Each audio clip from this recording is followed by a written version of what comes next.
Hi friends, మీకు ఈ video నచ్చినట్లయితే ఈ వీడియోని లైక్ చేయండి, సబ్స్క్రైబ్ చేయండి. గగన్ చాలా కోపంగా అపూర్వ వాళ్ళ ఇంటికి వస్తూ ఉంటాడు.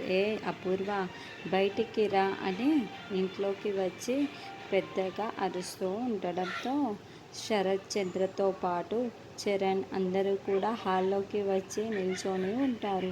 అప్పుడే శరత్ చంద్ర చాలా కోపంగా దగ్గరికి వచ్చి, నువ్వు ఎందుకు నా ఇంటికి వచ్చావు, ఎందుకు వచ్చావో మర్యాదగా వెళ్ళిపో అని శరత్ చంద్ర గగన్ని వెళ్ళిపోమ్మని చెప్తూ ఉంటాడు. భూమి ఇంకా ఇప్పటి వరకు ఇంటికి రాలేదు.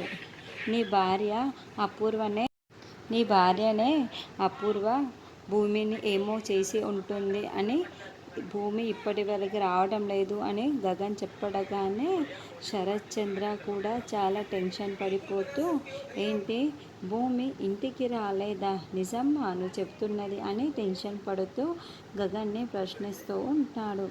అవును, నీ భార్యని భూమిని ఏదో చేసి ఉంటుంది, మర్యాదగా చెబుతారా లేదా అని గగన్ నిలదీస్తూ ఉంటాడు. అప్పుడు వెంటనే శరత్ చంద్ర నక్షత్రని, అపూర్వని ఇంటికి రాలేదేంటి, నీకు తెలిసే ఉంటుంది కదా, చెప్తావా లేదా అని నక్షత్రని నిలదీస్తూ ఉంటాడు.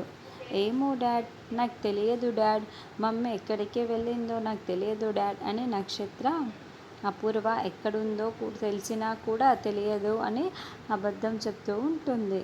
వెంటనే శరత్ చంద్ర అపూర్వకి కాల్ చేస్తాడు. అపూర్వ ఇంకా భూమి దగ్గరే ఉంటుంది, ఇంకా భూమిని రౌడీలు బాగా కొడుతూ చుట్టుపట్టుకొని అటు ఇటు తిప్పుతూ, మర్యాదగా నిజం చెబుతావా, చెప్పు, అవి నీకు ఎక్కడివి చెప్పు అని ఇంకా కొడుతూనే ఉంటారు. నేను చెప్పను అని భూమి కూడా చాలా గట్టిగా వాళ్ళకి సమాధానం చెబుతూ ఉంటుంది. అలా వాళ్ళ చేతులో దెబ్బలు తిన్నా కూడా భూమి మాత్రం ఏమాత్రం తగ్గకుండా చెప్పను అని మాట మీద నిల్చొని ఉంటుంది.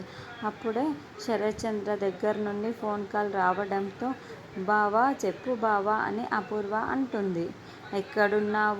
నువ్వు ఎక్కడున్నావో మర్యాదగా చెప్తావా లేదా అని శరత్ చంద్ర అడుగుతూ ఉండటంతో, బావా నేను బ్యూటీ పార్లర్లో ఉన్నాను బావా అని అపూర్వ అబద్ధం చెబుతూ ఉంటుంది. ఏమైంది బావా, ఎందుకు బావా అలా అడుగుతున్నావు అని అపూర్వ అడుగుతూ ఉండటంతో, మరి గగన్ ఏంటి భూమిని నువ్వే ఏదో చేశావు, కిడ్నాప్ చేసి ఉంటావు అని అంటున్నాడు అని శరత్ చంద్ర అనడంతో అపూర్వ ఒక్కసారిగా షాకింగ్గా ఫోన్లో ఆ మాటల్ని వింటూ ఉంటుంది.